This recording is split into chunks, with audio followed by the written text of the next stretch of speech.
வீட்டில் பாவக்காய் குழம்புப்பா எப்படி செய்கிறதுன்னு பார்க்கலாம். பொதுவாக பிள்ளைகளெல்லாம் கசப்பாக இருக்குதுன்னு சாப்பிட மாட்டாங்க. இந்த மாதிரி செஞ்சு கொடுத்தா பிள்ளைங்க சாப்பிடுவாங்க. எப்படி செய்கிறதுன்னு பார்க்கலாம்.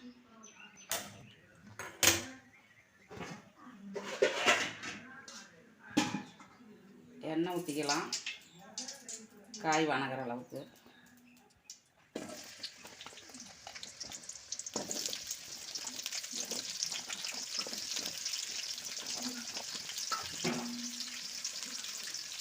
நான் போட்டு செடிக்காய் ஒரு காய் பழுத்துக்குச்சு, ஒரு காய் பழுத்துக்குச்சு.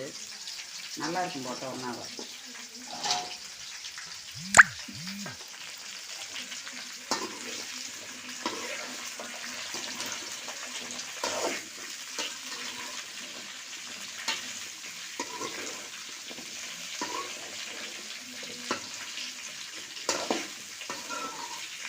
காய் கொஞ்ச நேரம் எண்ணெயிலே வதங்கட்டும், கொஞ்சம் கசப்பு இருக்காது.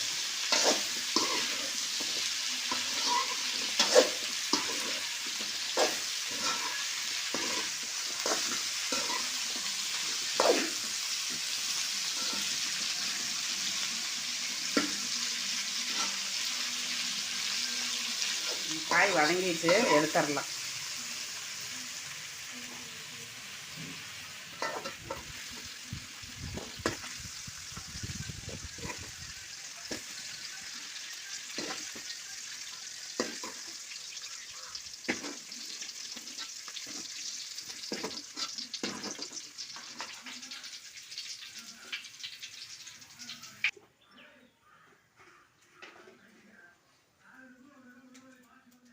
தாளிப்புக்கு கொஞ்சம் எண்ணெய் ஊற்றிக்கலாம்.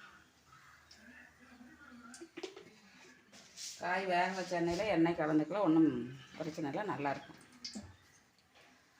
கடுகு போட்டுக்கலாம், சீரகம், வெந்தயம், சோம்பு கொஞ்சம், பூண்டு தட்டுனது கொஞ்சம், தட்டு பூண்டு, சின்ன வெங்காயம் கொஞ்சம், பெரிய வெங்காயம்,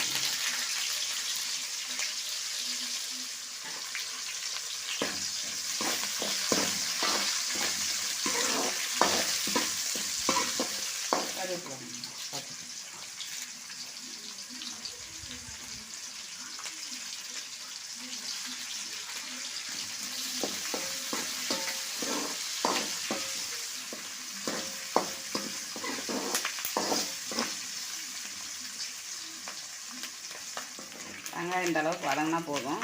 தக்காளி ஊற்றிக்கிறோம். 3 தக்காளி எடுத்து அரைச்சி வச்சுக்கிறோம்.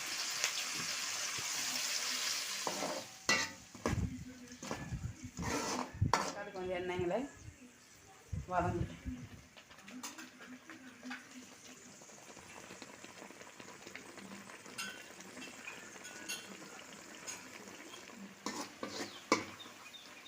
தக்காளி நல்லா வதங்கிடுச்சு. மல்லித்தூள், மிளகாத்தூள், மஞ்சத்தூள், கொஞ்சம் கறி மசாலா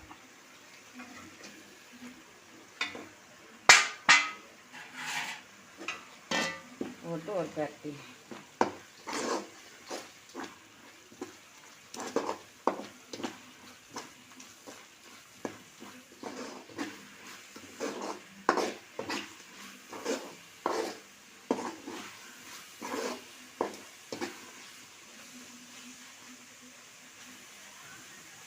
புளி தண்ணி ஊற்றிக்கலாம். ஒரு எலுமிச்சை சைஸ் புளி எடுத்து கரைச்சி வச்சுக்கிட்டேன். கரைச்சி அதில் ஊற்றி தக்காளி, மிளகாத்தூள், மல்லித்தூள், இந்த கறி மசாலாலாம் கொஞ்சம் நல்லா கொதிக்கட்டும். அதனால் தண்ணி ஊற்றிக்கிறேன்.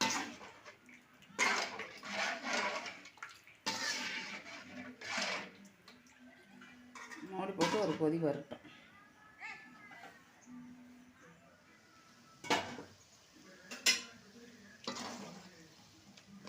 கொதிக்குது, காய் போட்டுக்கலாம். எண்ணெயிலே நல்லா காய் வந்துடுச்சு. சாந்தில் போட்டு பெரட்டலாம்.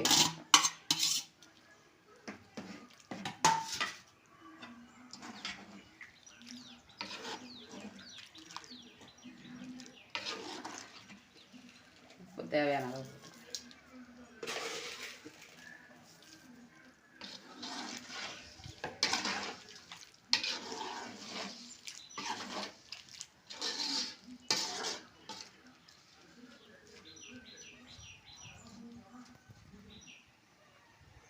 மூடி வச்சு கொஞ்சம் நேரம் காய் வந்து வரும்.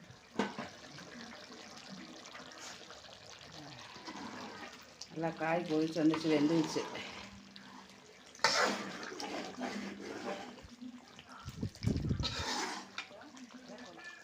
தேங்காய் தண்ணி ஊற்றிக்கிறேன். ஒரு பீஸ் தேங்காய் எடுத்து அரைச்சி கொஞ்சம்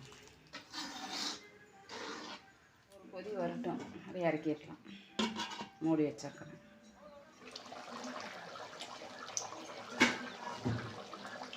நல்லா கொதிச்சு வந்துடுச்சு, குழம்பு ரெடி ஆயிடுச்சு. இதேமாரி நீங்களும் வீட்டில் செஞ்சு சாப்பிடுங்க, நல்லாயிருக்கும். உப்பு போட்டு மல்லித்தலை போட்டு இறக்கி குழம்பு ரெடி ஆயிடுச்சு. இதே மாதிரி நீங்களும் உங்கள் வீட்டில் செஞ்சு சாப்பிடுங்க, குழந்தைங்களுக்கு கொடுங்க, கசப்பு இல்லாமல் இருக்குது.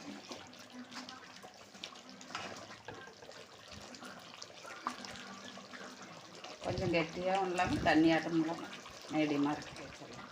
ரெடி ஆகிடுச்சு குழம்பு. அதை ஆஃப் பண்ணிவிட்டு எடுத்து வச்சிடலாம்.